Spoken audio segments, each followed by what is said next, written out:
आत्मप्रेमी भगवत भक्तिप्रेमी सुहृदजन हो. तुम्ही आणि मी मिळून भगवंताची भागवताच्या माध्यमातून वाङ्मय पूजा करतो आहोत. गेल्या खेपेला सांगितल्याप्रमाणे द्वापर युगाबरोबर श्रीकृष्ण व्यक्ती ही निजधामास गेली, पण त्यानंच उद्धवाच्या मार्फत श्रीकृष्ण भक्ती ही तुमच्या माझ्यासाठी मागं ठेवली.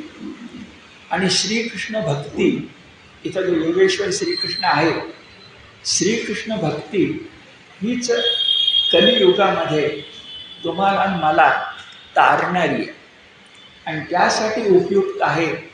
तर जशी भगवंतानं सांगितलेली गीता द्वापर युगात, तशी कलियुगामध्ये व्यासाने रचलेली, श्री व्यासाने भगवान व्यासाने रचलेली भागवत कथा. गीता तत्त्वज्ञानाचा ग्रंथ, भागवत कथात्मक ग्रंथ. पण तत्त्वज्ञान आणि कथा या दोन्ही एकाच नाण्याच्या दोन बाजू. अशा प्रकारचं विवेचन गेल्या शनिवारी आपण केलं. आता आजपासून प्रत्यक्ष भागवत ग्रंथाला, भागवत ग्रंथामधल्या श्लोकांना, भागवत ग्रंथामधल्या कथांना आपण स्पर्श करणार आहोत. माझ्यासमोर हे जे दोन भागामध्ये भागवत ग्रंथ आहे, त्याच्यामध्ये 18,000 श्लोक आहेत. स्कंध 12 आहेत. प्रथम स्कंधापासून 12 स्कंधापर्यंत. आणि त्याच्यामध्ये महत्त्व आहे ते दशम स्कंधाला आणि 11 स्कंधाला. आत्ता जो मी तुम्हाला व्यक्ती आणि भक्ती हा फरक सांगितला, तो 11 स्कंधात आहे, ज्याच्यावर मराठीत नाथ भागवत आहे. आणि दशम स्कंधामध्ये कृष्णाचं सगळं चरित्र आहे, जे महाभारताच्या अखेरच्या कालखंडात हरिवंशामध्ये आलेलं आहे. ते कृष्णाचं सगळं चरित्र हे दशमस्कंधामध्ये आहे.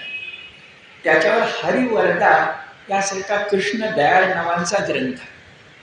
ते दोघंही पैठणचेच.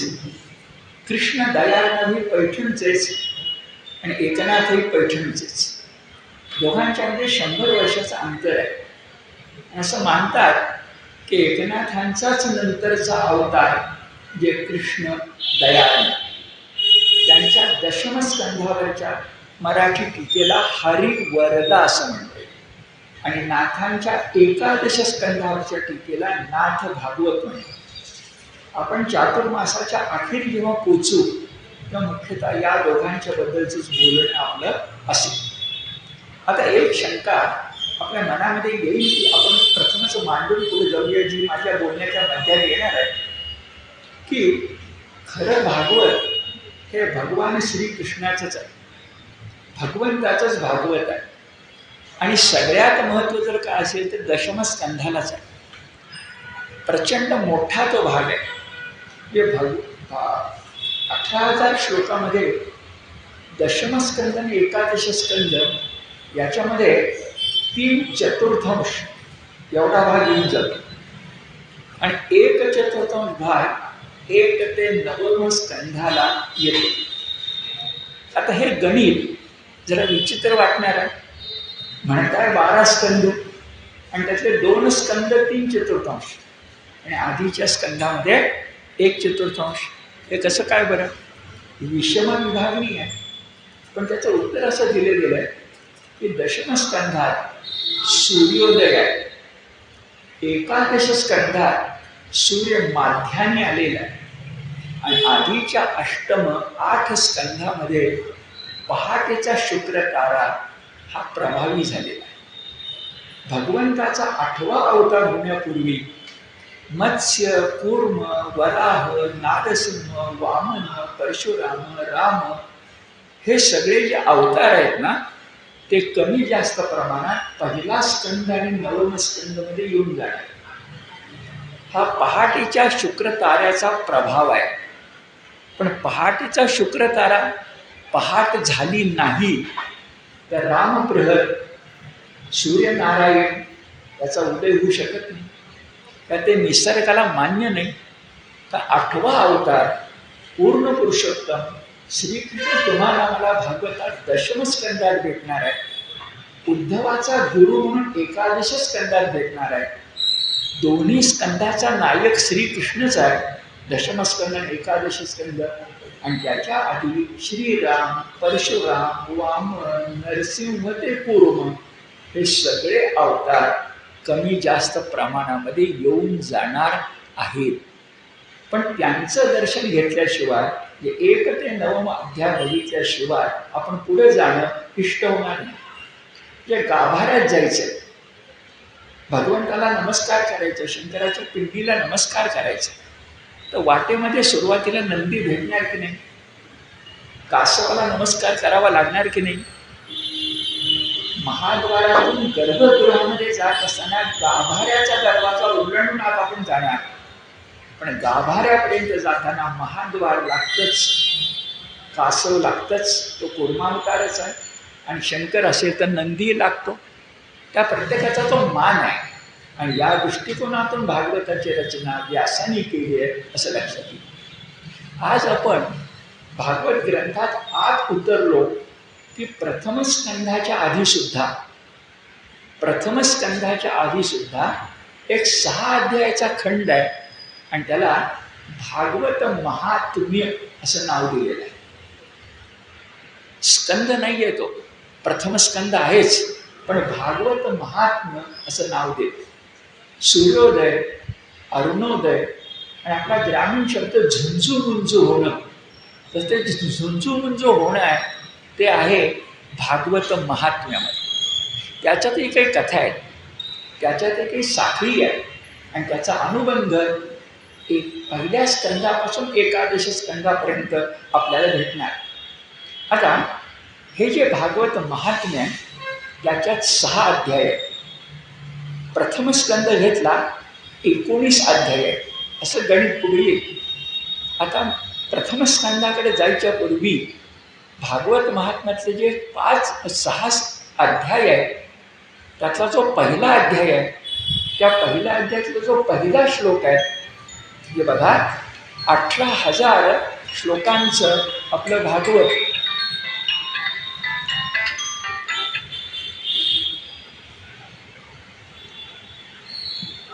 18,000 श्लोकांचं आपलं भागवत. त्याच्यामध्ये गीता महात्म्य 6 अध्यायामध्ये काही 200-300 श्लोकांचं. पण त्यातला जो पहिला श्लोक आहे त्याला गीता महात्म्यातला पहिला श्लोक, भागवतातला पहिला श्लोक, जे किती महत्त्व असणार. तो श्री गणेश आहे, तो ओंकार आहे, ते मंगलाचरण आहे. आणि आपल्याकडे तर त्या पहिल्या श्लोकाला प्रचंड महत्त्व असतं. जसं बघा, सगळ्या ज्ञानेश्वरीचा अभ्यास करताना त्यामध्ये काव्य बघू नका, तत्वज्ञान बघू नका, त्याच्यामध्ये आत्मानुभूती बघा. नामदेव महाराज म्हणाले त्याप्रमाणे एक तरी ओवी अनुभवावी. ज्ञानेश्वरी हा अभ्यासाचा ग्रंथ आहे, पण अनुभवाचा ग्रंथ आहे. आणि विशेष गोष्ट अशी की हे आपल्याला ज्ञानेश्वरांनी 9,000 ओव्या लिहायच्या आधी पहिल्याच ओळीमध्ये लक्षात आणून दिलेलं आहे. ओम नमो जी आद्या वेद प्रतिपाद्या. हे काय ठीक आहे. ओम नमो जी आद्या वेद प्रतिपाद्या जय जय स्वसंवेद्या. मी पुढे जे सांगणार आहे ना, भगवंताचं अर्जुनाशी बोलणं, ते स्वसंवेद्य आहे. संवेद्य म्हणजे जाणवणारं, स्व म्हणजे स्वतःला. परजन संवेद्य नाही आहे, सर्वजन संवेद्य नाही आहे, पण मुळात स्वसंवेद्य हा आत्मानुभूतीचा विषय. अध्यात्मामुळे आत्मानुभूतीचाच विषय. बोलल्या सांगितलेल्या गोष्टींच्या गप्पा म्हणजे अध्यात्म नव्हे. हे हृदयीचे ते हृदयी घातले म्हणजे अध्यात्म. हे जसं आहे ना, ज्ञानेश्वरीच्या पहिल्या श्लोकात ओवीत तसे इथे आहे बघा. सबंध भागवतात 18,000 श्लोकात काय शिकायचं? यास पहिल्या श्लोकात सांगतात, सच्चिदानंदाय रूपाय विश्वोत्पत्ती आदि हेतवे तापत्रय तापत्रय विनाशाय श्रीकृष्णाय वयम नुमः. वयम म्हणजे आम्ही, नुमः म्हणजे वंदन करतो. श्रीकृष्णाय आम्ही का म्हटलं तर मीन भक्ती करणं हे एक वचन आहे, आम्हीनी भक्ती करणं हे बहुवचन आहे. आणि बहुवचन म्हणजे समष्टी, एक वचन म्हणजे व्यष्टी. भागवत व्यक्तीच्या मनात फुलेल त्यापेक्षा समाजाच्या मनामध्ये फुललं पाहिजे ही जाणीव व्यास करून देत आहे. नाहीतर अहम नमामी म्हणता आलं असतं ना, श्रीकृष्णाय अहम नमामी.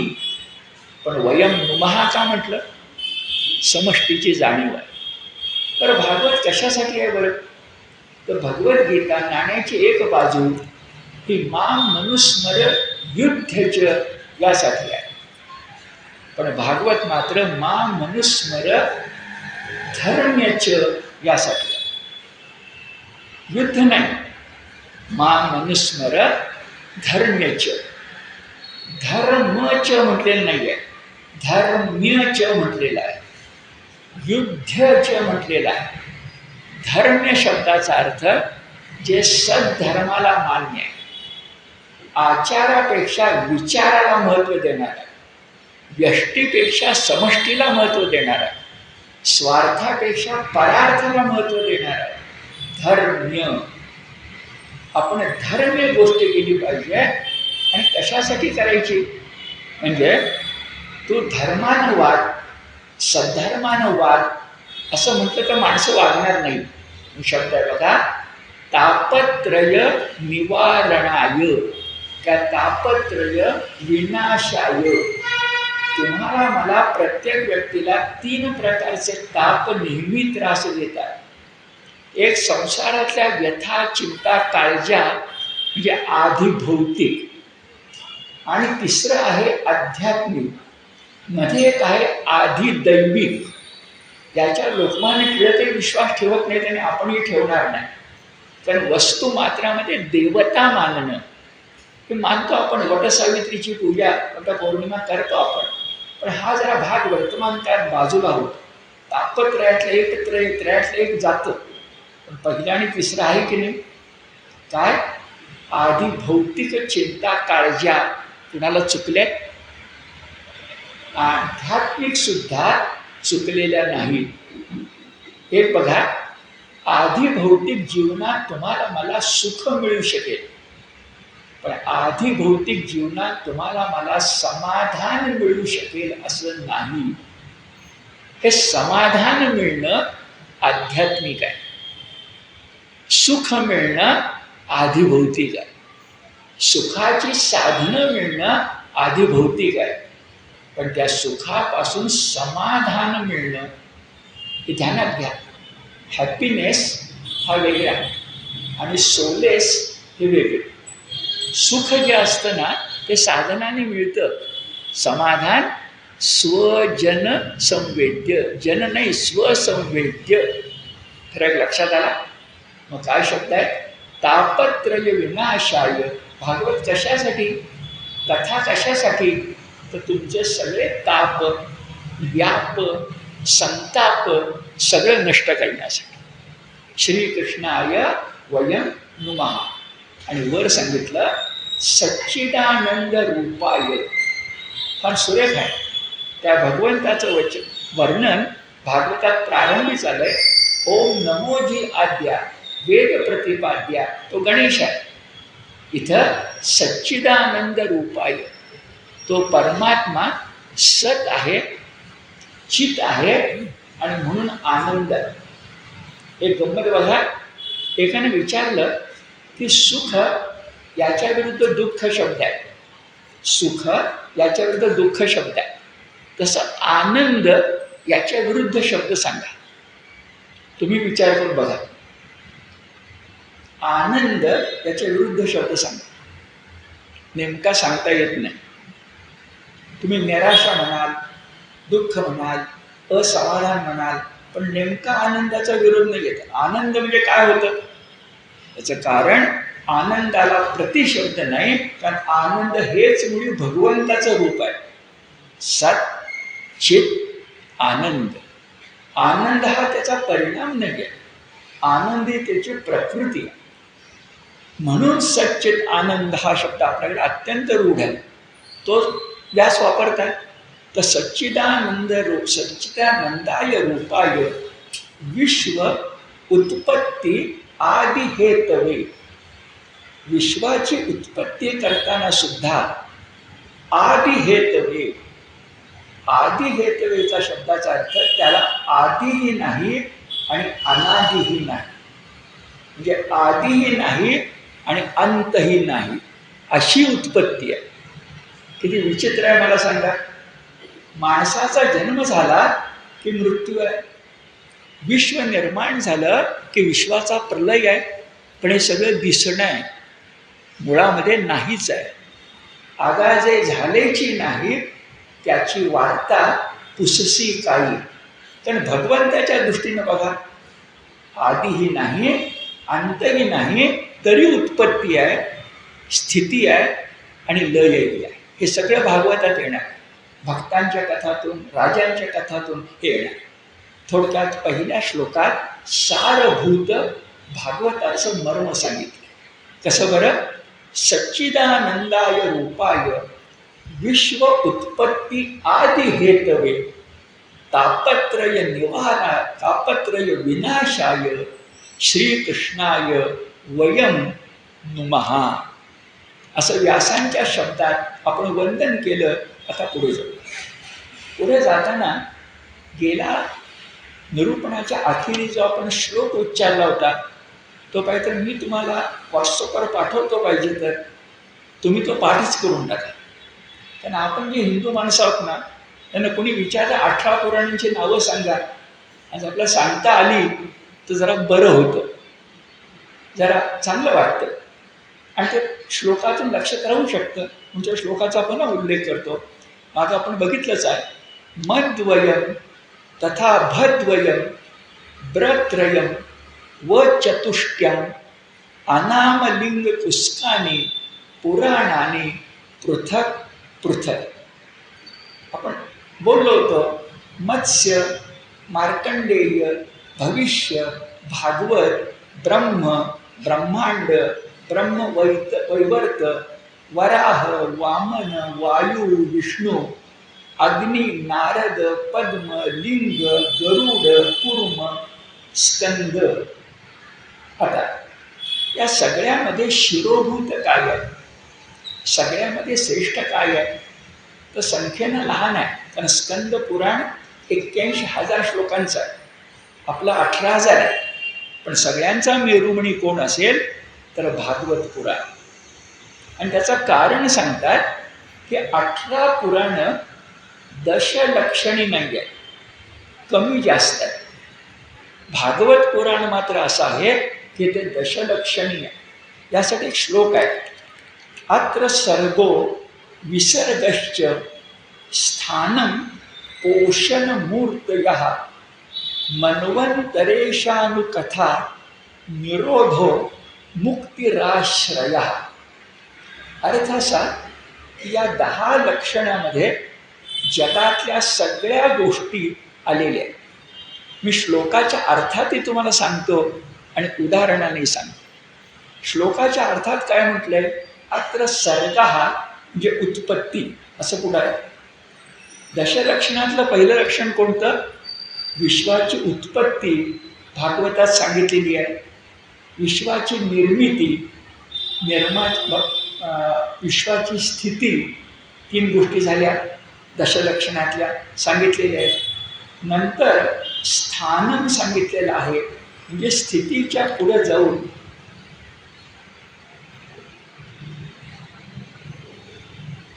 स्थानम पोषण मूर्तया असं सांगितलंय. स्थानम म्हणजे उत्पत्ती स्थिती निर्मितीला स्थान म्हणजे अधिष्ठान लागतं. हे अधिष्ठान पुराणात सांगितलेलं आहे. पुढं पोषण शब्द आहे. आपल्याला माहिती आहे सगळ्यांना, ऋत ऋती म्हणजे एखाद्या गोष्टीला बलवान करणं ते आहे. मूर्तयः म्हणजे मूर्तीपूजा आहे. मन्वंतर म्हणजे युगमान आहे. परेशान कथा जे भगवंताच्या गोष्टी आहेत. आणि निरोधो मुक्तिराश्रया म्हणजे सृष्टीचा प्रलयही आहे, लयही आहे आणि पुन्हा जन्मही आहे, असं त्या श्लोकामध्ये म्हटलं. पण हे तुमच्या माझ्या लक्षात राहायला थोडंसं कठीण आहे. श्लोक पाठ केला तर लक्षामध्ये राहू शकेल, पण त्याहून सोपं अभ्यासक सांगतात आणि ते भागवत पुराणामध्ये आहे. काय सोप्या भाषेत म्हणता येईल बरं? तर पुराणामध्ये, भागवत पुराणामध्ये सृष्टीची उत्पत्ती आहे. म्हणजे आजच्या भाषेमध्ये भूगोल आहे. गेल्या ठिकाणी बोललो ते वाक्य आठवा. भागवत पुराण काय, कुठलंही पुराण काय, ज्ञानकोश असतो, विश्वकोश असतो. आज चित्र वेगळं आहे, पण त्या कालखंडात पुराण म्हणजे ज्ञानकोश किंवा विश्वकोश. मग त्याच्यामध्ये सृष्टीत्पत्ती पाहिजे, निर्मिती पाहिजे, म्हणजे भूगोल पाहिजे, स्थळ झालं, काळही पाहिजे म्हणजे मन्वंतर पाहिजे, युगमान पाहिजे. तिसरी गोष्ट, या काळाला राजा कालस्य कारण, त्या काळाला बदलणारा राजवंश पण असला पाहिजे. पहिली सृष्टी, नंतर युगमान कालमान, नंतर राजा, नंतर राजा इतकाच महत्त्वाचा भगवत भक्त आहे, त्या भगवत भक्ताचं चित्र असलं पाहिजे. त्याचबरोबर सुखी आणि समाधानी समाजासाठी नीती तत्व असली पाहिजे, दशलक्षण. आणि काय असायला पाहिजे? सगुणोपासना असायला पाहिजे, मंदिर असायला पाहिजे, मंदिरातली शिल्पकृती भागवतात येते ती असायला पाहिजे, तीर्थयात्रा पाहिजे, व्रतवैकल्य पाहिजे, भक्ती मार्गाची महती पाहिजे. थोडक्यात भागवत पुराणानं भगवंताची, भागवत म्हणजे भक्ती, सगुण साकार केली पाहिजे. विचार करूया, एक विश्वरूप दर्शन सोडलं तर भगवद्गीतेमध्ये सगुणाचं दर्शन कुठे घडतं? आणि तेही सगुणाचं दर्शन अर्जुनाला मानवत नाही, म्हणतो विश्वरूप मला नको, निर्गुण मला नको, पुन्हा एकदा तो चतुर्भुज हो.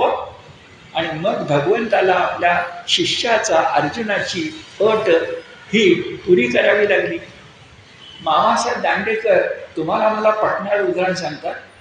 साड्यांच्या दुकानात गेलो तर पैठणी उघडून दाखवा असं म्हटलं तर विश्वरूप दर्शन झालं. आणि नंतर म्हटलं त्या पैठणीची घडी घालून दाखवा म्हणजे अर्जुनाची इच्छा पुरी झाली. आणि साडी उघडल्यानंतरही सुंदर दिसते आणि घडी घातल्यानंतरही सुंदर दिसते, असं सांगून मामासाहेब दांडेकर म्हणतात भागवत तसंच आहे. भगवद्गीतेमध्ये तुम्हाला निर्गुण भेटणार आहे, भागवतात सगुण भेटणार आहे. ती घडी, ते वस्त्र उघडल्यावर आणि अंगावर अधिकच सुंदर दिसणार. हे सगळे शब्द मामासाहेब दांडेकरांचे. प्रपंचातल्या भाषेत बोलल्याशिवाय माणसानं परमार्थ पटत नाही, हे आपल्याला माहिती आहे, म्हणून या उदाहरणाचा आपण आधार घेतो. पण मूळ मुद्दा सच्चिदानंद रूप, तापत्रय निवारण, दशलक्षण, राजांच्या कथा, भक्तीच्या कथा, असे चित्र आपल्याला दिसेल. पुढे जाऊया. भागवत पुराणाचं मोठं वैशिष्ट्य असं आहे की जर समजा 18 पुराणातलं भागवत पुराणावर तुम्ही बोलू शकलात, भागवत पुराण वाचू शकलात, भागवत पुराण सांगू शकलात, तर भागवत पुराण हे सगळ्यात मोठं कसं? तर शब्दच असा आहे, तो खुद्द भागवत पुराणातच आहे. विद्यावता भागवते परीक्षा. भागवते सप्तमी आहे. कुणाची परीक्षा आहे बरं? विद्यावता. जे विद्वान असतात त्यांना भागवत हा परीक्षेचा ग्रंथ वाटतो. कारण भागवत समजून घेणं, भागवत समजावून सांगणं ही कठीण गोष्ट आहे. ती विद्वानाला जमते, अल्पज्ञाला जमणार नाही आहे, वरवर वाचणाऱ्याला जमणार नाही आहे, असं खुद्द भागवतातच म्हटलेलं. विद्यावतां भागवते परीक्षा हे मोठं छान आहे. तर हे ऐकून छान वाटेल आपल्याला, आपण सगळे विद्वान झालो, कारण भागवते विद्यावतां परीक्षा तर आपण बसलो. पण पुढचं जरा बघा, जरा होकार आणि नकार सांगितलं, नीट ऐका. भागवतकार म्हणतात, भागवताचा आशय ऐकल्यानंतर ज्याचं हृदय सद्गतीत होत नाही, ज्याच्या अंगावर रोमांच उभे राहत नाही, ज्याच्या नेत्रातून अश्रुधारा वाहत नाहीत, तो कोण असेल? तो दोघापैकी एक असेल. दोघापैकी एक कोण बरं? सवयी मुक्त अथवा पशु. हे सगळं घडत नसेल, हे डोळ्यातून अश्रू आले नाहीत, अंगावर रोमांच उभे राहिले नाहीत, तर तो मुक्तच आहे. मुक्ताला काय प्रश्नच येत नाही ना, तो काही आपल्याला नाहीच आहे. आपल्याला आवडेल सगळ्यांना मुक्त व्हायला, पण पुढचं मात्र कठीण आहे. सवयी मुक्त अथवा पशु. जास्त बोलायला नको. म्हणजे भागवताचा परिणाम होणारच. आणि गमतीन म्हणूया झाला नाही तर तसं आपण दाखवूया, कारण आपल्याला दुसऱ्या कॅटेगरीत जायचं नाही आहे ना. मग काय व्हायला पाहिजे? भागवत ऐकताना आपल्या डोळ्यातून अश्रुधारा व्हायला पाहिजेत, आपल्या अंगावर रोमांच उभे राहिले पाहिजेत, आणि आपलं हृदय सद्गतीत व्हायला पाहिजे. पण एक गमतीचं बोलणं झालं. तुम्ही भागवतातली जलभरताची कथा ऐका. केवढा मोठा ऋषी, पण त्याला कुठल्या एका हरिण शावकाचा लळा लागला आणि त्याला जन्म मृत्यूच्या चक्रामध्ये सापडावं लागलं. ही मृगावर्ताची कथा ऐकत असताना माणसाच्या डोळ्यातून पाणी येणार नाही हे शक्यच नाही. बलिराजाला वामनानं डोक्यावर पाय ठेवून जेव्हा खाली ढकललं, तेव्हा बलिराजाला जितकं वाईट वाटलं असेल त्याहून वामनाला वाईट वाटलं. आणि म्हणून त्याच्या दारावर तो द्वारपाल म्हणून उभा राहिला.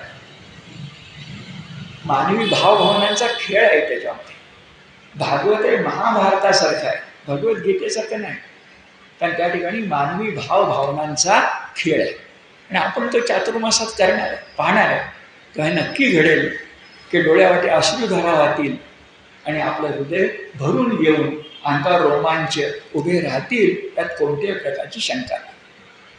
भागवत असं वैशिष्ट्यपूर्ण आहे की आत्ता मी तुम्हाला सांगतोय, तुम्ही ऐकता. कुठल्याही भागवत कथेमध्ये असंच घडतं, वक्ता बोलत असतो आणि श्रोता ऐकत असतो. पण ऐकणाऱ्या श्रोत्याला आणि बोलणाऱ्या वक्त्याला एक मोठं पद मिळतं. कुठलं बरं? तर मुळामध्ये भागवत कुणी कुणाला सांगितलं? त्या मुळामध्ये भागवत शुकाचार्यांनी राजा परीक्षितला सांगितलं. आणि कुणी कुणाला सांगितलं?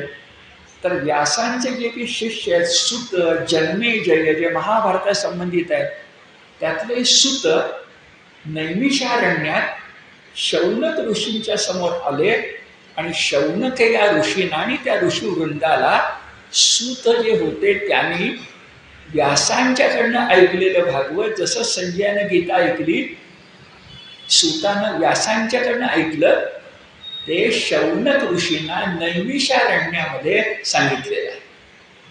म्हणजे बघा, कुठेही भागवत कथा चालली तर त्यांच्या मागं कोण उभे आहेत? त्यांच्या मागं शुकाचार्य आणि राजा परीक्षित उभे आहेत. त्यांच्या मागं व्यासांचा पुत्र म्हणा, शिष्य म्हणा, सूत, आणि ऐकणारे कोण आहेत? शौनकादी ऋषी आहेत. आणि मधून मधून तुम्हाला विदुर हा कुणाशी तरी बोलतोय, अन्य कोणी भक्त तिसऱ्याशी बोलतायत. थोडक्यात गीता जसा भक्ती संवाद आहे, त्याहून जास्त भागवत अधिक भक्ती संवाद आहे. संवाद आहे, वक्ता श्रोता संवाद.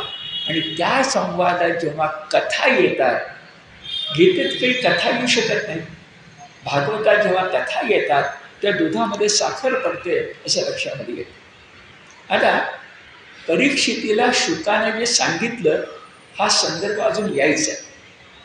आत्ता आपल्याला भागवत महात्म्यात अजून पहिला स्कंद नाही, भागवत महात्म्यात पहिल्या 1-2 अध्यायामध्ये भेटणार आहे तो सूत, सुदीर्घ. सुरस्व त्याचा अर्थ मुलगा असा होतो, सूत सुदीर्घ. आता सूत कोण आहे तर चारण, फाट, सूत ह्या वर्गवारीनं सांगितलं जातं की आपल्याकडं समाजाला बहुश्रुत करण्यासाठी, आपल्याकडे इंग्रजी शब्द वेल रेड नाही आहे, बहुश्रुत करण्यासाठी ज्यांच्यावर पिढ्यानपिढ्या जबाबदारी होती ते सूत, चारण, भाट, मागध अशा प्रकारचे त्यांचे उल्लेख आहे. त्यातले सूत आहे ते व्यासांच्या महाभारतात संदर्भ आहे, सूत आणि जनमेजयांचा, जय भारत महाभारत वगैरे. तर एकदा हे सूत असा विहार करत चालले होते आणि नैमिषारण्यात आले. नैमिषारण्याला नैमिषारण्यच का म्हणतात? आपल्याकडे सगळ्याच मोठी गोष्टीतून सांगतात म्हणून लक्षात राहतं. असं म्हटलंय, निमिष म्हणजे डोळ्याची पापणी. डोळ्याची पापणी किती वेळ हलते आपल्याला माहिती आहे. त्या अरण्यामध्ये एकदा म्हणजे राक्षस माजले, मातले आणि भगवंतानं त्यांना निमिषात हे डोळ्याची पापणी लवते तोच नष्ट करून टाकलं. म्हणजे मारायला वेळ लागला नाही. तर निमिषात ज्या अरण्यात असुर नष्ट झाले ते नैमिषारण्य आजही भारतात आहे. आजही त्या ठिकाणी जाऊन कथा केली जाते. ही तीर्थक्षेत्र भगवंताची लीला क्षेत्र असतात आणि म्हणून तिथली भूमी पवित्र असते, आजही पवित्र. तर त्या नैमिषारण्यात शौनकादी ऋषी गप्पा मारत, चर्चा करत, वेदांताची चर्चा करत, भगवंताच्या आठवणी काढत बसले होते आणि सूत आले. आदर सत्कार झाला आणि आदर सत्कार झाल्यानंतर शौनकादी ऋषींनी सूत यांना विचारलं की तुम्ही आला आहात तर फार चांगलं झालं. आता आम्हाला जी अडचण जाणवती आहे तेवढी अडचण दूर करता का? शौनकादी ऋषींनी म्हटलं. सूत म्हणाले काय अडचण आहे? आता मागं आपण बघितलं गीता आजच्या मागं 4000 आणि भागवत आजच्या मागं 3000. अडचण बघा 3000 वर्ष तीच आहे. काय 3000 वर्षापूर्वी शौनकादी ऋषींना नैमिषारण्यात, जे गावात शहरात नव्हे नैमिषारण्यात ऋषींना काय जाणवलं? ते म्हणाले अलीकडं कलियुगाचा त्रास वाढला, धर्माचरण होतच नाहीये, माणसं आपापला धर्म पाळत नाहीये, 4 आश्रमाचा कुणाच्या मनात विचारच नाहीये, अशी सगळी वाईट परिस्थिती झाली आहे. तर या परिस्थितीतून बाहेर पडण्यासाठी एखादा मार्ग सांगता का? 3000 वर्षांत तेच आहे ना, मला सांगतो का दुसरं काही आहे? आज एक तेच चाललंय आपलं. आपण आश्रम धर्म पाळत नाही, आपण स्वधर्म पाळत नाही, आपण समाजाचा विचार करत नाही, आपण चंगळवादी झालो आहोत. आपला व्यक्तिवाद मोठा आहे, प्रत्येकाला आपापली स्पेस पाहिजे, दुसऱ्याच्या स्पेसचा विचार करायचं काय आपल्याला कारण नाही आहे. हे सगळं आज जे चाललेलं आहे ते 3000 वर्ष तेच आहे की नाही? आणि गंमत बघा, 3000 वर्षांनी सूत यांनी शौनकांना जो मार्ग सांगितला तोच मार्ग आत्ता मी तुम्हाला भागवताच्या आधारे सांगतोय. कारण परिस्थिती तीच असली तर मार्ग तोच असणार. समजा परिस्थिती सुदैवानं बदलली, आपण विश्वगुरू झालो तर मार्ग वेगळा करीत, पण आत्ता जोपर्यंत विश्वगुरू होत नाही आहे तोपर्यंत मार्ग तोच. आणि मार्ग काय? भागवताचे शब्द मोठे सुंदर आहेत. तुम्हाला जर या सगळ्या परिस्थितीवर मात करायची असेल तर भागवत भक्ती करावी लागेल, म्हणजे भागवताचा अभ्यास करावा. भागवताचा अर्थ भक्ती असा पण आहे, जे जे भगवंताचे ते भागवत. मग भक्ती कुणाची? भगवंताची. पण भागवताचा अभ्यास करावा लागेल किंवा भागवत व्हावं लागेल. शब्द 4 आहेत: भागवताचे अवलंबन, भागवताचा आश्रय, भागवताची शरणागती आणि भागवताची भक्ती. या 4 गोष्टी केल्या तर कलियुगातून बाहेर जा. आणि बाहेर जाण्यासाठी दोघांची मदत घ्यावी लागेल. पुढे एका गोष्टीच्या रूपात ते येणार आहे. एक आहे ज्ञान आणि एक आहे वैराग्य. जरा कठीण आहे, पण राखून ठेवूया आपण. आत्ता अवलंबन पाहिजे, आश्रय पाहिजे, शरणागती पाहिजे आणि भक्ती पाहिजे. कशासाठी? वैराग्य आणि ज्ञानासाठी. आता भागवत आणि गीता या एकाच नाण्याच्या दोन बाजू आहेत. मी म्हणतो हे दोन श्लोकातून तुम्हाला दाखवतो. या गीता महात्म्यामध्ये श्लोक येतो, यत्र ज्ञान विराग भक्ती सहितम नैष्कर्म्य आविष्कृतम तत्श्रुवन पठन विचारण परो भक्त्या विमुच्येत नरहा. भक्त्या ही तृतीय आहे. भक्तीनं नरहा आपण माणसं विमुच्येत मोक्ष प्राप्ती करू शकतो. कशाच्या साह्यानं? तर याचं श्रवण करा, याचं पठण करा, याचं मनन करा. म्हणून भागवत काय सांगतं? कशाचं मनन पठण श्रवण करा? भागवत ग्रंथाचं. बघा, भक्तीचा सुलभ मार्ग कोणता? भागवत ग्रंथाचं पठण करा, मनन करा, चिंतन करा. कशासाठी? ज्ञान वैराग्य भक्ती संयुतम. भक्तीला कोणाची जोड पाहिजे? ज्ञान वैराग्य भक्ती संयुतम. तर भागवत सांगतं, भागवत वाचा, पठण करा, मनन करा. आणि त्याच्या आधी 1000 वर्ष झाली भगवद्गीता तेच सांगते. श्लोक 18वा अध्याय 17वा श्लोक, अध्यक्षते च इमे धर्म्यम संवादमावयोः ज्ञान यज्ञेन तेनाह मिष्टस्या मिति मे मतिः. भगवान श्रीकृष्ण म्हणतात, हे अर्जुना, आपल्या दोघांच्यात आत्ता जो धर्म्य संवाद झाला, याचा जो अध्ययन करील त्याला या ज्ञान यज्ञानं माझी उपासना केल्याचा अभिप्राय प्राप्त होईल. गीतेचा शब्द काय? ज्ञान यज्ञ. आपण इथे दैनंदिन काय करतो? ज्ञान यज्ञ. आणि भागवत काय सांगतायत? श्रवण, पठन, मनन, चिंतन म्हणजे काय? ज्ञान यज्ञ. म्हणून गीतेतला 18व्या अध्यायातला 17वा श्लोक आणि गीता महात्म्यातल्या 2ऱ्या अध्यायातला श्लोक, ज्ञान भक्ती वैराग्य संयुतम, हेही सारखं. आणि उपाय काय? श्रवण, पठण, मनन, चिंतन. जाता जाता मात्र सांगतो, याच्यात पायऱ्या आहेत. स्मरण आणि पठण या गोष्टी सोप्या आहेत. स्मरण या आपण गीता कंठस्थ करतो ते. पठण म्हणजे आपण गीतापाठ महायज्ञ करतो ते. पण इथं थांबलो तर ना गीता प्रसन्न होईल, ना भागवत प्रसन्न होईल. त्याच्यापेक्षा 3 पायऱ्या आहेत. एक, मनन केलं पाहिजे, म्हणजे मनात घोळवलं पाहिजे. चिंतन केलं पाहिजे, म्हणजे मनात घोळवल्यावर काहीतरी मला नवं सुचलं पाहिजे. सुस्त प्रत्येकाला, गीता प्रत्येकाची आहे. आपण सगळे अर्जुन आहोत. म्हणून मननानंतर चिंतन पाहिजे. आणि 5वा टप्पा आहे अनुसरण पाहिजे. मी अनुकरण म्हणत नाहीये, ते सोपं आहे, नक्कल. अनुसरण पाहिजे, भक्तीचं अनुसरण पाहिजे. हे भागवतालाही अपेक्षित आहे आणि भक्तीलाही अपेक्षित आहे, असं लक्षामध्ये येईल. आता एवढं सगळं तात्विक बोलल्यानंतर हे आपणही बोललो आणि शौनक आणि सूतही बोलले. माणसांना फार वेळ तात्विक ऐकायचं नसतं, म्हणून ते शौनकांच्या पण लक्षात आलं आणि सूतांच्याही लक्षात आलं. आणि ते म्हणाले, हे बोलण्यापेक्षा एक तुला कथा सांगतो. ती कथा कुणाच्या जीवनात घडली तर सूत म्हणाले, मी एकदा नारद मुनींना प्रश्न विचारला. कशी साखळी आहे बघा. सूत सूतांना कोण विचारतायत? शौनक. सूत कुणाला विचारतायत? नारदांना. आपल्याकडे हीच गुरु शिष्य परंपरा आहे.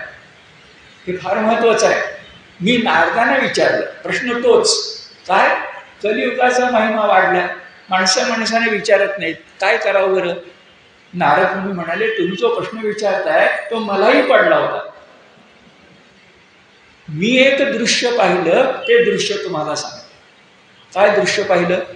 नारद मुनी म्हणाले, मी असा चाललो होतो तर मला नदी काठी, सरस्वती काठी, सिंधू काठी, गंगे काठी एक तरुण स्त्री दिसली.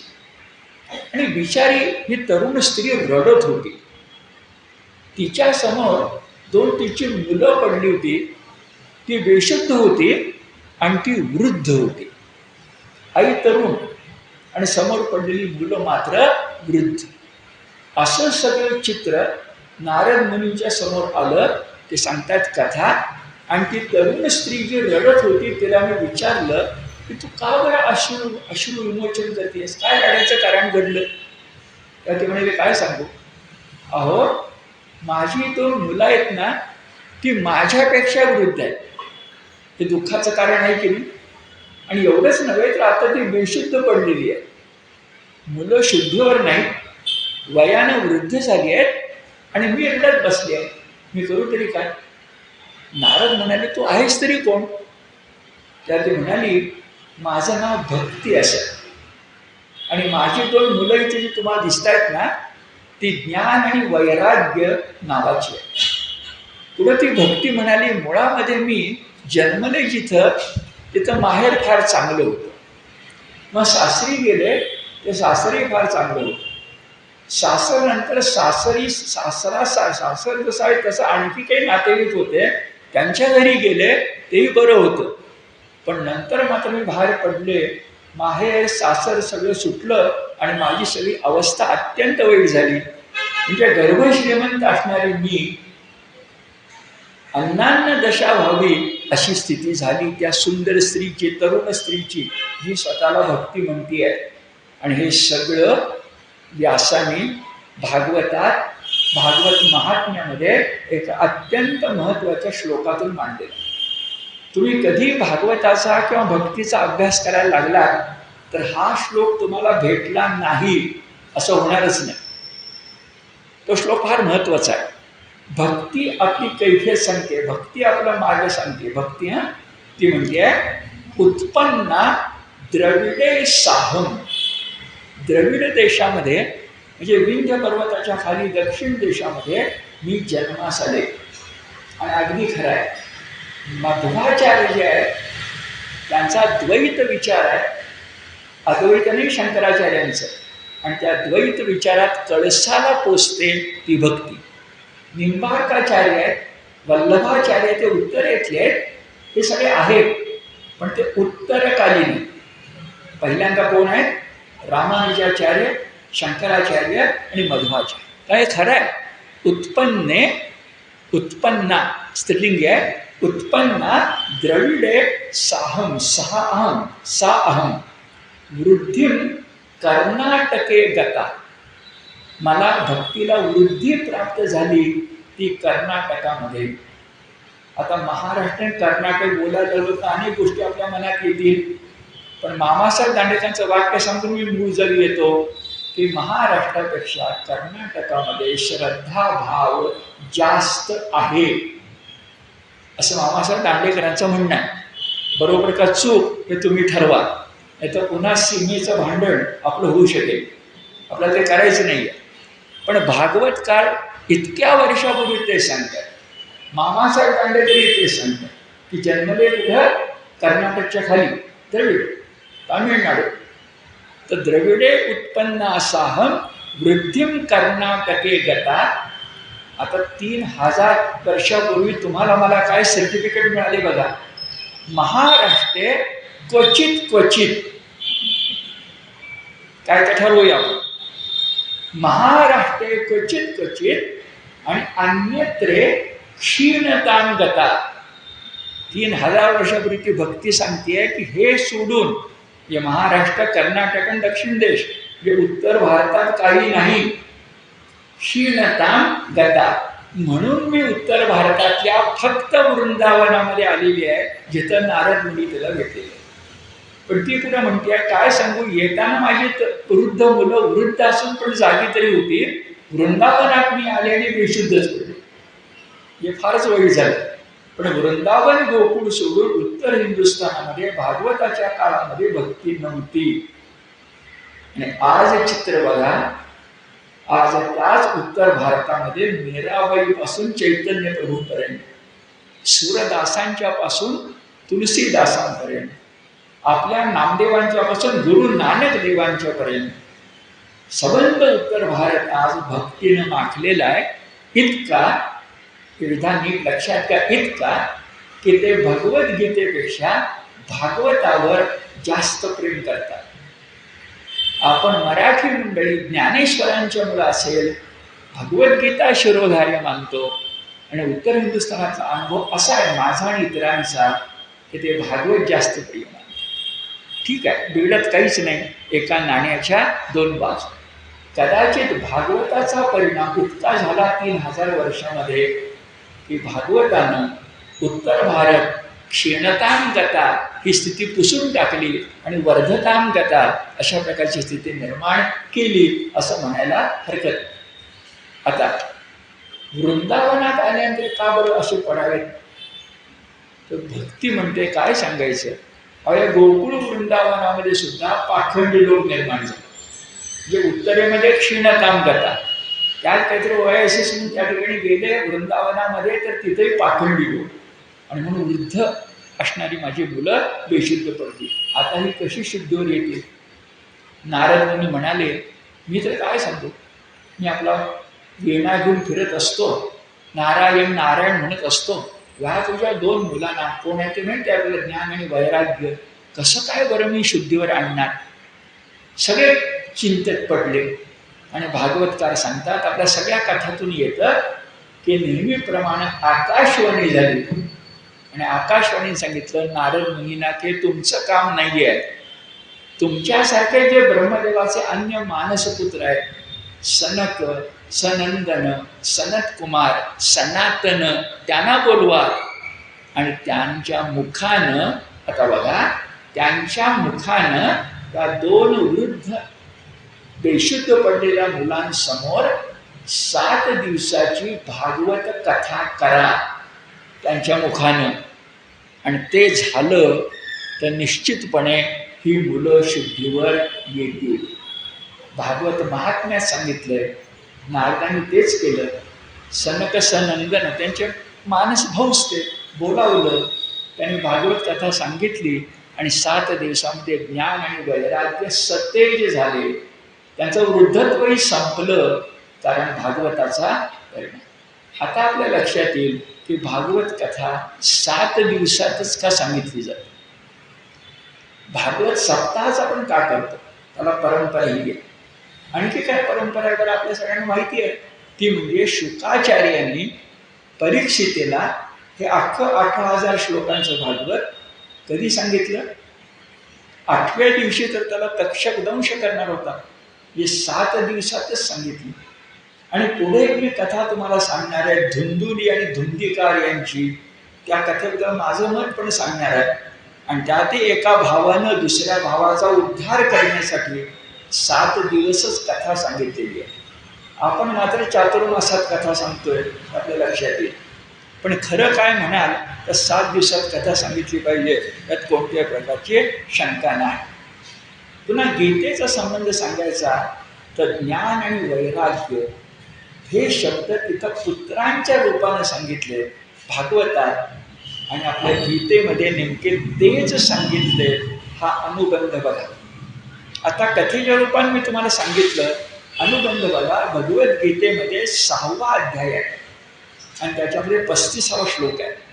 त्याच्या आधी संदर्भ असा येतो की अर्जुन भगवंतांना विचारतोय की तू सांगितलं सगळं मला जमतं रे, परंतु माझं मन मोठं चंचल आहे, त्या चंचल मनाला आवरू कसं बरं.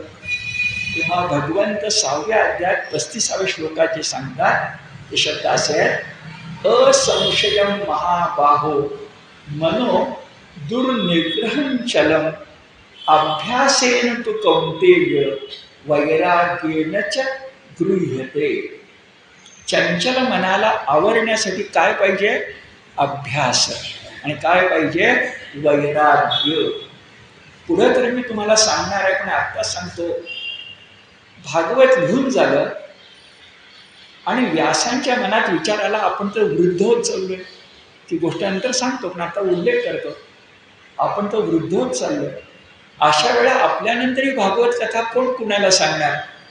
आपल्याला पुत्रप्राप्ती पाहिजे, आणि तो पुत्र वैराग्य संपन्न असला पाहिजे.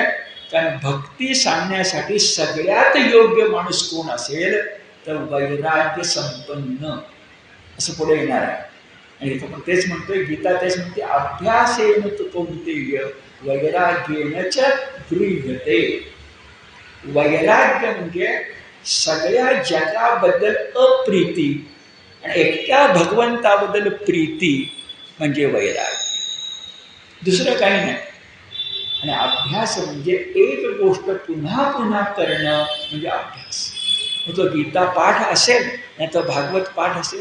अभ्यास म्हणजेच ज्ञान आणि वैराग्य भागवतातही आहे आणि गीतेमध्येही आहे, असं लक्षामध्ये आपल्या येईल.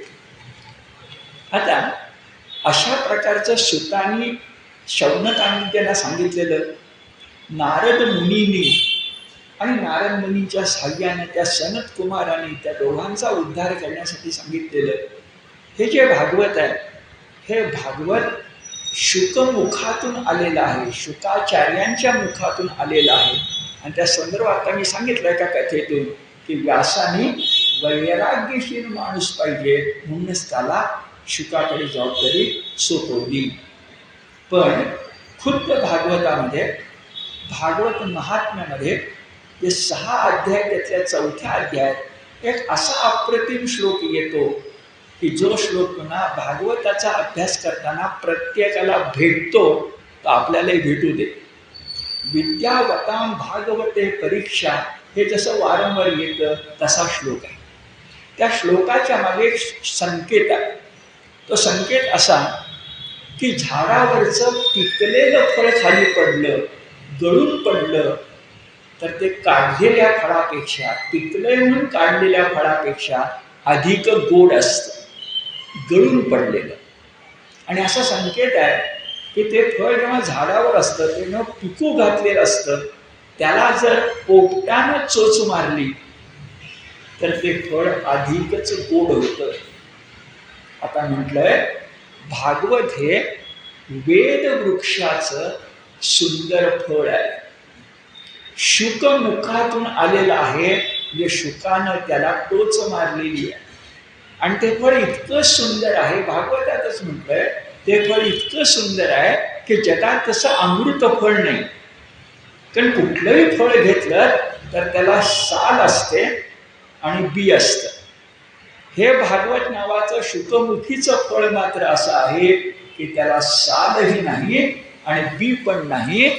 तर जसा आईस्क्रीमचा गोळा असावा त्याप्रमाणे तो सगळा रसमालय, रसाचं आलय आहे, घर आहे. आणि रस म्हटलं, रस तर साल कुठली आणि बी कुठली, हे सगळं जे मी बोललो हे संस्कृत श्लोकामध्ये आहे आणि खुद्द भागवत महात्म्यातच आहे. मला सांगा, याच्याहून चांगलं भागवत महात्म्य दुसरं कुठलं आहे का? तर त्या 6 श्लोकामध्ये मर्मस्थानीचा श्लोक म्हणावं अशा प्रकारचा आहे आणि अतिशय प्रसिद्ध आहे. निगम कल्पतरोर गलितम फलम शुकमुखात अमृत द्रव संयुतम पिबत भागवतम रसमालयम मुहु अहो रसिका भुवी भावुकः. त्या भुवी म्हणजे पृथ्वी तलावर, आहा म्हणजे प्रत्येक दिवस उजाडला की, मुहू म्हणजे वारंवार भागवत वाचावं. आता पुन्हा भागवतकारांच्या भाषेत म्हणजे भागवतावर भाष्य करतात हरदास कीर्तनकार, त्यांच्या भाषेत सांगतो, आहा का म्हटले, दिवस का म्हटले बरं? तर ते असं म्हणतात, सांगून लगेच मी पुढे जातो, की दिवस उजाडला की आपण आपल्याकडे बघून म्हणावं आज मी जिवंत आहे आणि आज दिवस उजाडला, एवढा दिवस तरी माझ्या हातामध्ये नक्की आहे, उद्याचं काय सांगता येत नाही म्हणून आहा.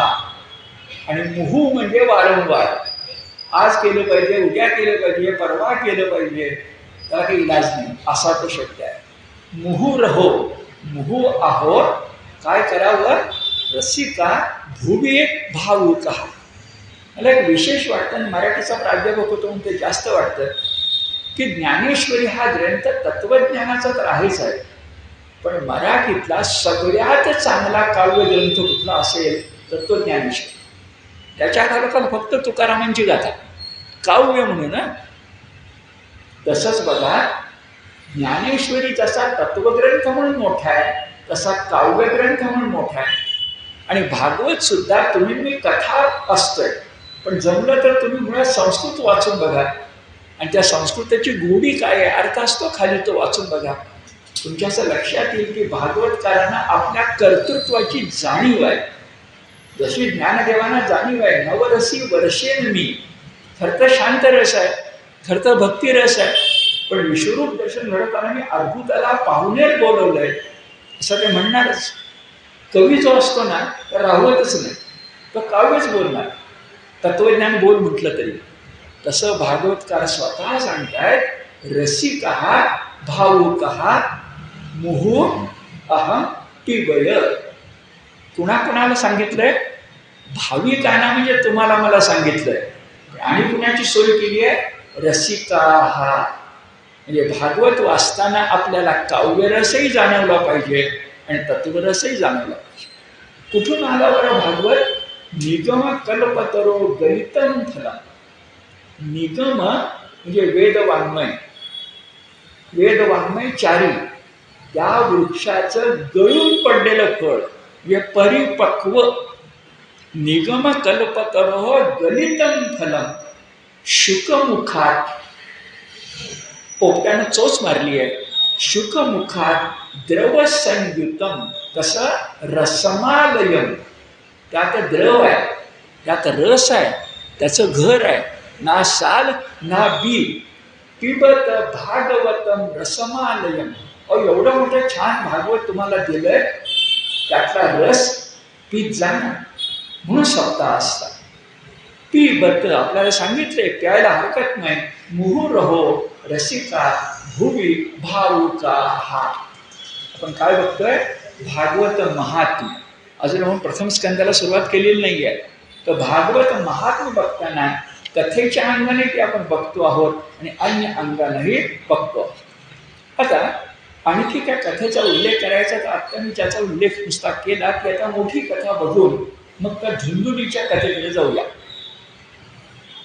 काय कथा बरं? तर माशी मी नुसता उल्लेख केला, पण शुकाचार्यांनी जेव्हा भागवत लिहिलं ना तेव्हा त्यांची परिस्थिती आणि मनस्थिती काय होती याचा जरा विचार करा. आपण पहिल्या मध्ये बघितलं की व्यास पंचायतन आहे, 5 व्यास आहे. पण असं म्हणा समजा की ते व्यास पंचायतन नाही आहे आणि एकाच व्यक्तीच्या जीवनामध्ये 100 वर्षाचं आयुष्य मानलं तर 20-20 वर्षाचे कालखंड आहे. मग आधीच्या 80 वर्षा मानायचं असं, आधीच्या 80 वर्षामध्ये काय झालं? वेद विभाग झाला, उपनिषदातली जी ब्रह्मसूत्र होती ती ब्रह्मसूत्र लिहून झाली, धागा सांगणारी. नंतर मी सांगितलं कृष्ण द्वैपायनांची स्मृती ग्रंथ आहे, तोही लिहून झाला, 60 वर्ष संपली. पुढच्या 20 वर्षामध्ये महाभारत लिहून झालं, आणि नुसतं महाभारत नाही, महाभारतात गीता लिहून झाली.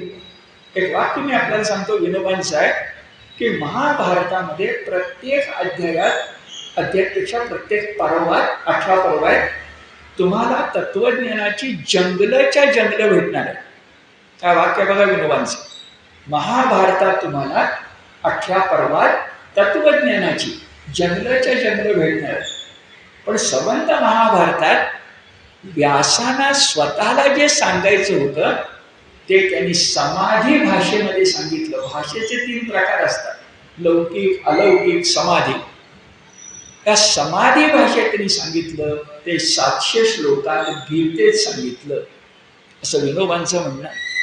म्हणजे बघा, वेद झाले, उपनिषद ब्रह्मसूत्र झाली, स्मृतिग्रंथ झाला, महाभारत झाला, गीता लिहून झाली, आणि 80 वर्ष पूर्वी झाल्यानंतर आपण मानतोय ना 80 वर्ष पूर्वीनंतर व्यासांना प्रश्न पडला की तरी मला समाधान नाही.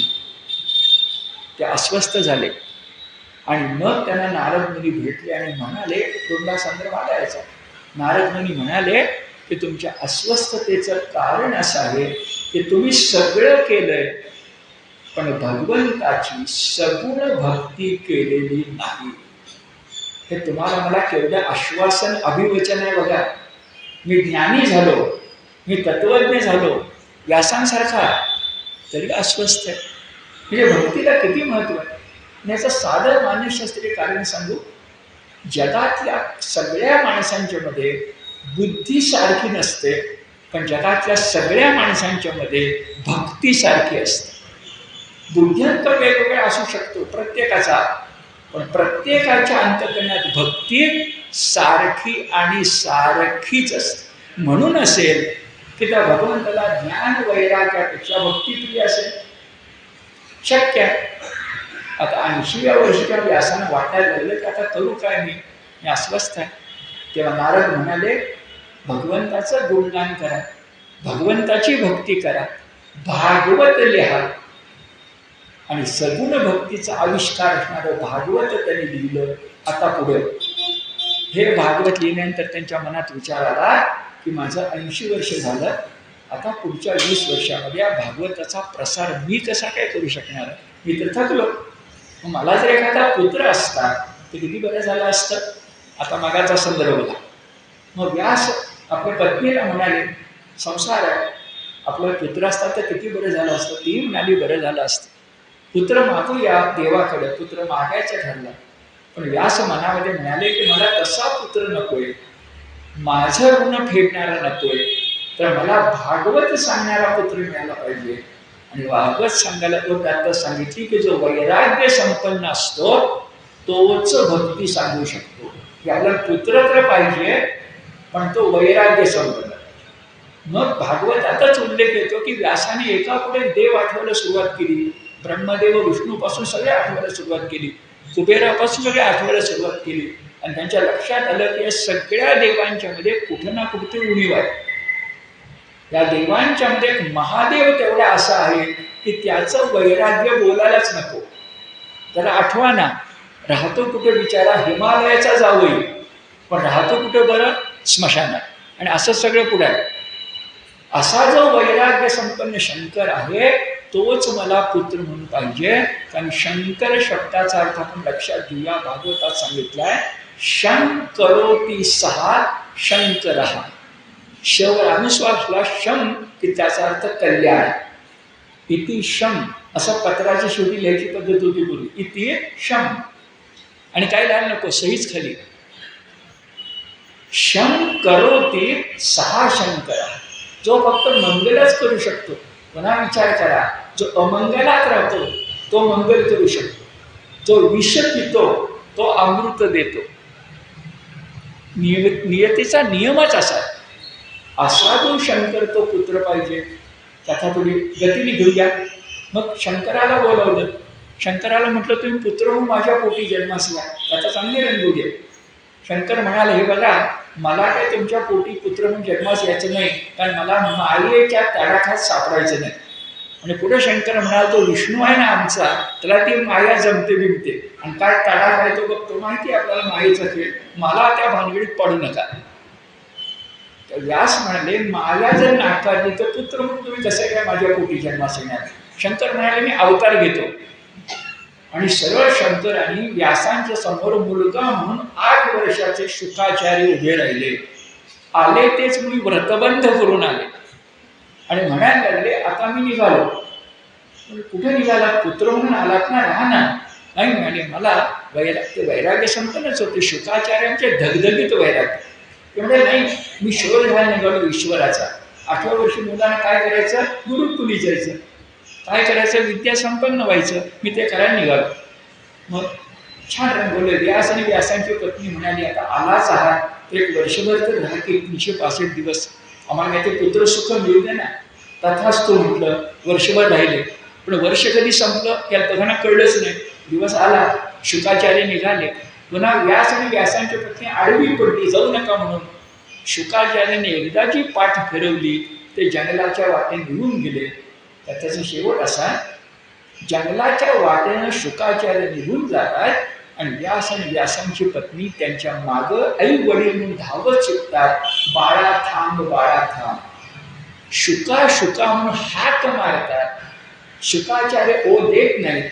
आणि एक क्षण असा येतो की सगळ्या झाडांच्या मधून प्रतिनिधी घुमायला लागतो ओ. व्यासांच्या लक्षात येतं ज्या शुकाच्या मागं मी धावतोय तो विश्वाकार झालेला आहे. त्या प्रत्येक झाडामध्ये कणाकणामध्ये माझा शुक आहे, तो मी पाहिला पाहिजे. मला भागवत सांगायला जर पाहिजे तर शुकानं परीक्षाच दिली की आई वडिलांच्या प्रेमात मी अडकत नाही. तुम्ही सांगितलेलं भागवत तेवढं मी सांगतो. आणि आता विचार करा, असा वैराग्य संपन्न शुकाचार्य. जरा अतिशयोक्ती वाटेल पण विनोबा सांगतात, एकदा जी शुकाचार्यांनी पहिल्या दिवशी मांडी घातली आणि भागवत सांगायला सुरुवात केली, ती मांडी बदलली सुद्धा नाही. 8व्या दिवशीच मांडी बदलली. अतिशयोक्ती आहे पण विनोबा सांगतायत म्हणून मी तुम्हाला सांगतो. मला आधी काही बोलायचं नाही. त्यातली तपश्चर्या लक्षात घ्या. भागवत सांगायला शुकाचार्य मिळाले, शुकाचार्य व्यासाला लाभले आणि मग त्या शुकाचार्यांनी परीक्षितेला मरावं कसं आणि मरून जगावं कसं हे आपल्याला सांगितलेलं आहे. पुढं मला जे बोलायचे त्याचं एकच वाक्य बोलून ठेवतो. असे वैराग्याचे धगधगीत आचार्य जेव्हा दशमस्कंदामध्ये रासलीला पंचक सांगतात तेव्हा आपण त्यात वैराग्य बघायचं का कामभावना बघायची, हा तुमचा माझा प्रश्न आहे. हे येणार आहे नंतर, बोलू त्या वेळेला. पण वैराग्य संपन्न शुकाचार्य परीक्षितीला जगायचं कसं आणि मारायचं कसं हे सांगताय, हे महत्वाचं. पुढे जाऊया. माझ्या मते भागवतात महात्म्यात एवढंच असलं पाहिजे. पण आता एक कथा मी तुम्हाला थोडक्यात सांगणार आहे, पण ती कथा सांगितली नाही आणि उद्या तुम्ही जर कोणाला म्हटलं की दातार सरांनी भागवत महात्म्य सांगितलं, ही कथा सांगितली नाही, तर लोक म्हणतील दातार सरांनी बहुतेक पुस्तक काही नीट वाचले दिसत नाही, आणि ही कथा यायलाच पाहिजे हो. तर तसं आपलं काही वाटायला नको मी ती कथा सांगतो. पण सांगायच्या पूर्वी सांगतो, ही कथा भागवतात मला प्रक्षेप वाटते, प्रक्षिप्त वाटते. कसं घडतं तर नामा म्हणे तुका म्हणे म्हणून आपणही अभंग लिहिला तर तो घुसरू शकतो आपण. आणि तुकारामांच्या अभंग गाथेमध्ये तुका विप्रेत होता त्याचे अभंग आहेतच, पण अनेकांनी घुसडलेले तुकारामांच्या गाथेत अभंग आहेत, नामदेवांच्या पण आहेत. असं होतच असतं. असंही विचार आपण करूया की महाभारत आज 1,00,000 श्लोकांचा भांडार कृष्णाने दिलेला आहे, पण महाभारत 1,00,000 श्लोकांचं मुळात व्यासाने लिहिलं का? तुम्हाला मला माहिती आहे, हा जय नावाचा इतिहास होता. नंतर त्याचं भारत झालं आणि नंतर त्याचं महाभारत झालं. तसं भागवताचं नसेल कशावरून. व्यासांचाच ग्रंथ आहे. महाभारत इतिहास ग्रंथ आहे म्हणून जय भारत महाभारत तुम्ही ठरवलं. तसं पूर्व भागवत, मध्य भागवत, उत्तर भागवत नसेल कशावरून, मी माझी शंका या ठिकाणी मांडतो. आणि मला ही कथा प्रक्षिप्त वाटते. ती कथा काय निर्माण झाली असेल तर सप्ताहाचं महत्त्व सांगण्यासाठी, आणि दुसरीकडं आधीच्या 2 कथा नाही म्हटलं तरी उंच पातळीवर आहेत. सप्ताहानंतर देव भेटणार आहे, सप्ताहानंतर मरण टळणार, सप्ताहानंतर मोक्ष मिळणार, सप्ताहानंतर पुढचा जन्म चांगला मिळणार आहे. शुचीनाम श्रीमताम गेले योगभ्रष्टो विजायते. पण आपल्याला एवढंच नाही भागत, तापत्रय निवाराय तापत्रय विनाशाय होतं ना. आणि आज नाही पण जुन्या कालखंडामध्ये, अगदी स्वतः तुम्ही आठवून बघा, जे कोणी माझ्या वयाचे त्यांना आठवतील की जुन्या कालखंडामध्ये भूत आणि पिशाच याच्यावर लोकांचा विश्वास होता. तो आधी निश्चितच वाढत गेला असणार.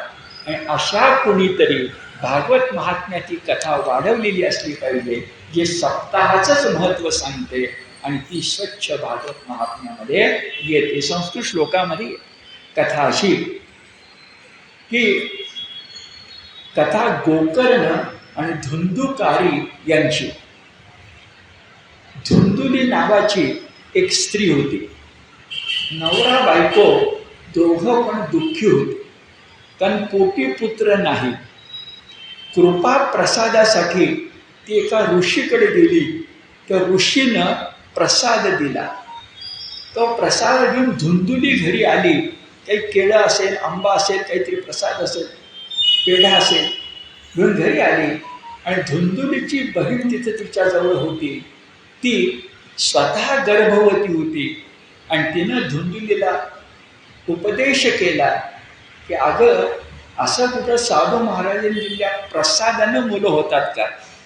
कुणीतरी तुला प्रसाद दिला आहे, तो उकिरड्यावर फेकून दे. बहिणीचं म्हणणं धुंदुलीला पटलं आणि लोकांना म्हणजे अगदी नवऱ्याला सुद्धा शंका येईल म्हणून धुंदुलीची बहीण म्हणाली की मी गर्भवती आहे, मला पुत्रप्राप्ती होईल, तोपर्यंत तू गरोदर असण्याचं नाटक कर. कारण प्रसाद तर फेकून दिलाय.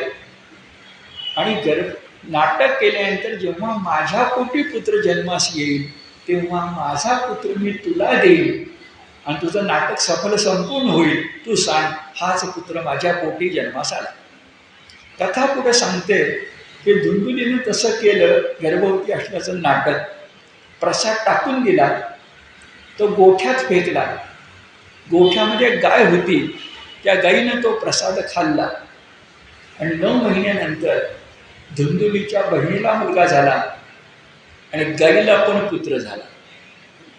पुढे सांगितलंय त्या पुत्राचे कान मात्र गाईच्या कानासारखे होते, म्हणून त्या पुत्राचं नाव गोकर्ण असं पडलं.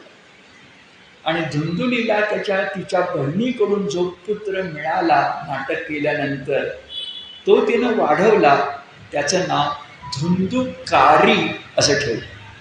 आईचं नाव धुंदुली, पुत्राचं नाव धुंदुकारी आणि आधीच्या पुत्राचं नाव गोकर्ण. कथा पुढे सांगितली जाते तर या धुंदुकारी म्हणजे तिनं बहिणीचा घेतलेला मुलगा आणि आपला मानलेला मुलगा व्यसनी निघाला, वाईट प्रवृत्तीचा निघाला आणि अशाच स्थितीमध्ये त्याचा अंत झाला. पण हा गोकर्ण जो होता तोही आला. त्या धुंदुलीला वाटलं असेल की आपण पूर्वी चूक केली आहे, पण आता पुत्ररूपानं आलाय, मानलेला पुत्र धर्मपुत्र म्हणून का होईना आपण याला वाढवूया. आणि ते त्याला वाढवलं आणि हा गोकर्ण मात्र सत्प्रवृत्त निघाला. सतत तो भागवत किंवा भागवतासारखे ग्रंथ यांचं पारायण करत असे, नामस्मरणामध्ये मग्न असे. आणि एकदा असं घडलं की तो ज्या कुटीत म्हणजे झोपडीमध्ये होता तिथं त्याला आपण भागवत वाचत असताना आपल्या आसपास कोणीतरी फिरतंय अशी जाणीव व्हायला. प्रथम वाटलं भास असेल, मग वाटलं गैरसमज असेल. नंतर पुन्हा शोध घ्यायचा प्रयत्न केला तर दिवसानुदिवस गेल्यानंतर जाणवायला लागलं, नाही, आपण जेव्हा भागवत वाचायला बसतो त्या आसपास कोणीतरी फिरतंय. तेव्हा त्या वावरणाऱ्या स्थितीकडे बघून त्याने आवाज दिला की कोण आहे तिथं. प्रथम बरेच दिवस उत्तर आलं नाही, पण एक दिवस मात्र उत्तर आलं की मी तुझा भाऊच आहे, माझं नाव धुंदुकारी. तू सत्प्रवृत्त निघालास, पण मी आयुष्यभर दुष्कृत्य केली आणि मला पिशाच्य योनी प्राप्त झाली आणि त्या पिशाच्य योनीत मी इकडं तिकडं भटकतो. तू भागवत वाचतोयस, अशा वेळा माझा उद्धार होईल म्हणून मी मोठ्या आशेने इथं आलोय. तरी माझ्या बंधू भावा, सगळं भागवत जर मला नीट ऐकवलंस तर माझा उद्धार होईल. आणि मग गोकर्णानं आपल्या भावासाठी सरळ 7 दिवस भागवत वाचलं आणि वक्ता होऊन श्रोता असणाऱ्या धुंदुकारीला ऐकवलं. भूत पिशाची योनीतून त्याचा उद्धार झाला आणि तो मुक्त झाला. अशी कथा. आता कथेमध्ये वक्ता आहे, कथेमध्ये श्रोता आहे, कथेमध्ये मुक्ती आहे, कथेमध्ये भागवत महिमा आहे. ही तिसरी आहे. पहिली कोणती आपण बघितली, सनक सनंदन यांनी भक्तीचे पुत्र असणारा ज्ञान आणि वैराग्यानं ऐकवलेली त्यांचं वृद्धत्व गेलं. दुसरं आपण ऐकलं परीक्षित राजा, त्याला कथा सांगितलेली शुकाचार्यांच्याकडून, त्यांनी त्याला मृत्युंजय बनवलं. आणि तिसरी कथा जी आता मी उल्लेख केली, त्यानं ज्या काही जड ईश्वर विन्मुख अशा प्रकारच्या योनी मानल्या जातात, ज्यांचा विश्वास असेल त्यांनी मानायला हरकत नाही, कारण तेही जन्म आहे, ते ह्या योनी आहेत, त्यांचा अनुभव काही घेऊ शकतो. त्यांच्यासाठी सुद्धा कथा भागवतात येते की भगवंताची भक्ती अशी सर्वोच्च आहे की ती सगळ्यांचा उद्धार करते, ती काळाचा उद्धार करते, ती वृद्धत्वाचा उद्धार करते आणि ती योनींचा सुद्धा उद्धार करते. पण आपलं भागवत महात्म्य हेच चाललेलं आहे. कारण भागवत महात्म्यातल्या 6 अध्यायामध्ये आपण काही कथा बघितल्या, काही श्लोक बघितले आणि भागवत महात्म्य कसं महत्त्वाचं आहे हे आपण लक्षामध्ये घेतलं. पुढच्या शनिवारी आपण प्रथम स्कंधाकडे जाणार आहोत आणि प्रथम स्कंधाच्या 19 अध्यायामध्ये कोणत्या कथा आहेत हे पाहत जाणार. हे सगळेच नवम स्कंधापर्यंत आपण हंस गतीनं जाणार आहोत, हंस गतीनं. आणि दशमस्कंध आणि एकादश स्कंध मात्र आपण कूर्म गतीने जाणार आहोत. आणि हंसापेक्षा कूर्म चांगला, कारण कूर्म हा भगवंताचा पहिला अवतार आहे. चातुर्मासात आपल्याला भागवत कथेचं मला सांगणं आणि तुम्ही ऐकणं अशा प्रकारे पुरं करायचं. मी म्हटलं होतं की खाली बसून बोलण्यापेक्षा मी वर बसून बोलतो, पण अट आहे की तुम्ही आलं पाहिजे. तर माझ्या अपेक्षेपेक्षाही 2-3 रांगा जास्त आहेत एवढं सांगतो. त्या 2-3 रांगा कमी झाल्या तरी चिंता नाही आहे. आपण निष्ठेनं चातुर्मास करण्याचं काम करणार आहोत. धन्यवाद.